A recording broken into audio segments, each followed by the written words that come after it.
他的车子除了喇叭不响都响，除了喇叭不响都响。有的时候客户的话可能真的夸大其词了。是我1次、2次、3次、4次，他说解决，我等着6次了，我等人解决等人。眼前这个一脸无奈的，正是尊贵的玛莎拉蒂车主夏先生。据夏先生所说，这辆自己花了100多万购买的令人糟心的玛莎拉蒂，从购买至今一直坏，一直修，一个地方鼓包鼓了5、6次还没修好，而且还不断发出异响，车上到处沾满了双面胶和海绵垫。夏先生想让玛莎拉蒂给个说法，在记者的陪同下，夏先生来到了玛莎法利 4S 店。当记者询问到为何一个地方反复修了这么多次，还没有将问题解决时，负责人刚开口说了一句话，就被夏先生打断。夏先生就问了一个问题：我的车修了几次了？这一问可不得了了，负责人立马说夏先生的态度太差，把他的员工都吓走了，这样无法跟他沟通。而夏先生则委屈地解释道：我花100多万买的车，从开始关单发票合格证不一致，拖了几个月办不了牌照，到异响修了10几20次，仍然没有解决问题，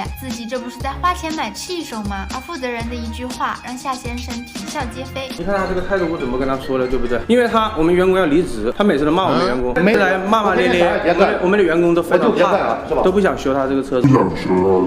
我们作为玛莎拉蒂车主应该有应有的素质。作为玛莎拉蒂车主应该有应有的素质。100多万买的玛莎拉蒂到手后问题却层出不穷，4S 店维修数次都没有彻底解决问题。夏先生心中很憋屈，来到玛莎法利 4S 店，负责人一句他的车子除了喇叭不响，其余都响，把他自己都给逗乐了，但却把我们的夏先生给整无语了。负责人解释道，维修数次可能是顾客夸大其词了，事实上并没有这么多维修次数，而且夏先生每次来都骂骂咧咧，这里的员工都不想修他的车。而当夏先生想要从手机中翻出照片作为证据时，负责人又来了句，你不要激动，你要拿出玛莎拉蒂车主该有的素质。面对确凿的证据，负责人表示，因为铝合金的门涉及到外修，所以是由保险公司指定的外修单位进行上门维修的，因为修完后比较厚，导致油漆后期会有瑕疵。简单的一句话又将责任推到了保险公司身上。而当记者询问夏先生时，夏先生却表示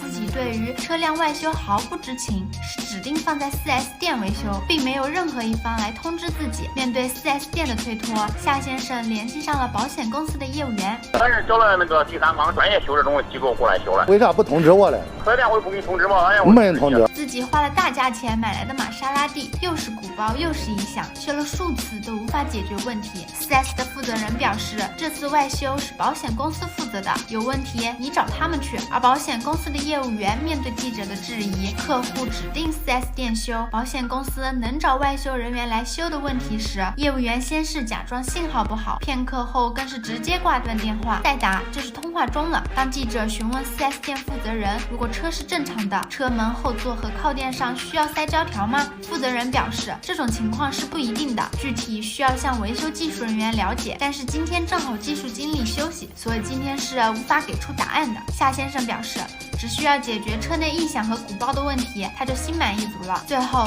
4S 店负责人表示，可以当面为夏先生的爱车进行一次全面检修，如果有需要，可以联系外修公司以及保险公司进行一个4方协商，共同出一个解决方案。对此，橙子想说，既然顾客把车放在 4S 店维修，那么 4S 店就要对顾客和车负责任，同时也希望这次能够彻底解决车主的问题。我是橙子，关注我，带你看尽人生百态，我们下期再见。